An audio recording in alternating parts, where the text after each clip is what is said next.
I'm John Batchelor. John Avlon of CNN and the Daily Beast is with me, and John Avlon of No Labels is also with me. John, I read about your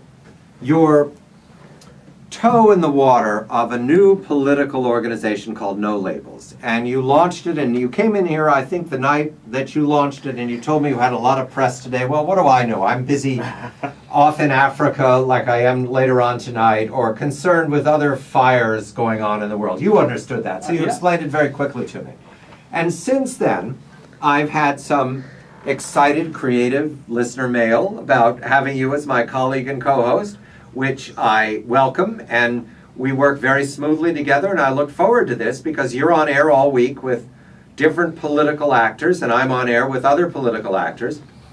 I'm a Republican, a very comfortable Republican from several generations. You have worked very closely with one of the best Republicans in the business, Rudy Giuliani. Proudly so. And you are married to a very good Republican, Margaret Hoover, who I understand is descended from a line of very good Republicans. That's the rumor. All right. That's your Republican bona fides. At the same time, you've lived both in New York and you've lived in the South, and you have relatives in Ohio. You're familiar with this thing called the Democratic Party, which sometimes I'm told is satanic. Most of the time I regard it as the other party. I mean, I understand this. Very old. Okay. No Labels. No Labels has Mike Bloomberg and it has Charlie Crist, two very powerful political actors in this cycle. But it attracts the derision of professionals. And I'm keyed on just this one here, Frank Rich. Frank Rich, a Harvard man, who's a roommate of my colleague, Craig Unger, who's now developed Open Topic and is an open-minded Democrat from Texas. Frank Rich is an articulate and passionate man. He's written all these years in the New York Times. He writes every Saturday. He devoted an entire Frank Rich column to No Labels. He's not just angry. He's almost, for Frank Rich, he's almost confused here. Yeah. John, No Labels, how does it threaten Frank Rich? It's remarkable. And of course, it wasn't just Frank Rich. Rush Limbaugh devoted an hour of his program the day after to attacking No Labels. Keith Olbermann named us one of the worst people in the world. And, you know, my general philosophy is if the far right and the far left are both screaming about you, you're probably doing something right. Okay. But it is it's pretty profound because the basic idea of No Labels, it was co-founded by myself, Mark McKinnon, a Republican strategist at Bush and McCain campaign, a bunch of Democrats. It's Republicans, Democrats, and Independents united on this idea that hyperpartisanship is hurting our country because it's stopping us from solving the serious problems we face. That should not be a radical or rebellious idea, but in the current political and media cycle we are in, it is, and it deeply threatens the professional polarizers and the professional partisans like Limbaugh, like Rich or Keith Olbermann, who are invested in polarization. They profit from it personally, professionally, and politically. They depend on it, and there is an interplay between the extremes. And an idea like No Labels is so threatening to them because it basically tries to delegitimize their position by saying there is another way. The country is not divided simply between the far left and the far right, red states and blue states. That there is a different reality that is more representative of a rising generation. And that threatens them and it scares them because they can't deal with that fact. They want the country polarized because that's the math they work with. That's the generation they've grown up with. But it's not the future, folks. Mr. Limbaugh's 60-ish. Mr. Rich is 60-ish. Many of these loud voices, these are professional men. They've achieved careers of great merit.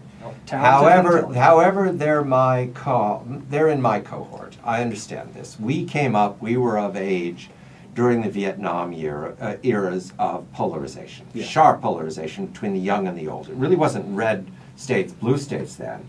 It was those who were against the Vietnam War and those who prosecuted the war, despite the fact that they knew it was wrecking the country, it was bad for Vietnam, and it had nothing to do with the Cold War. It was absolutely independent brutality. It was savagery on the part of everyone participating, and Vietnam continues to suffer.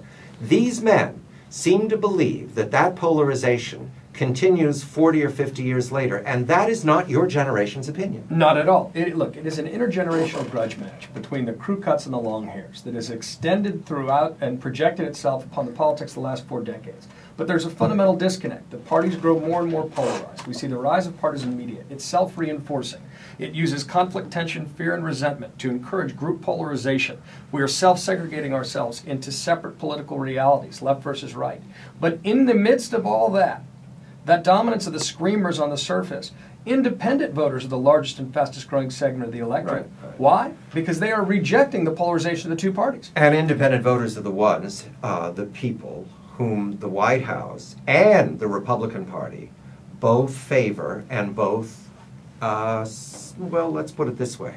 They reach out a friendly hand each election cycle to the independents, and then as soon as the election's over, we're back to blasting them, ignoring them, and back to the partisans. Well, except, I think one of the messages this clear election, it reinforced independents like divided government and their deficit hogs. Right. And you see that the power does reside in the center, not in the extremes. And that so fundamentally threatens the business plan by the professional polarizers that they want to deny the existence of the center. They want to deny the existence of independent voters.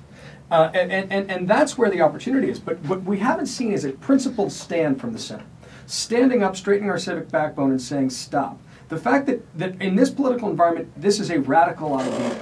To say that, as Thomas Jefferson did, every difference of opinion is not a difference of principle. That there are good people and good ideas from both parties. That neither party has a monopoly on virtue or vice. That is a radical idea today. That's insane, folks. We solve problems by defining the common ground that exists on a policy issue and then building on it. That's a new generation's way of looking at things. It's not Pollyannish. It's naive to think all or nothing works in a democracy. It does not. It only inflames faction. It does not honor it. Quickly, Mr. Avlon, we have a republic. The republic was put together by men who believe in different points of view, all voting together, correct? Yes. Right. The republic, it's a process. Fed 10, checks and balances. No labels is part of that republic. You're part of it. Yes. And to be blasted by Frank Rich knows better than this. He does. I don't know about those other names, but I know Frank Rich knows better than this.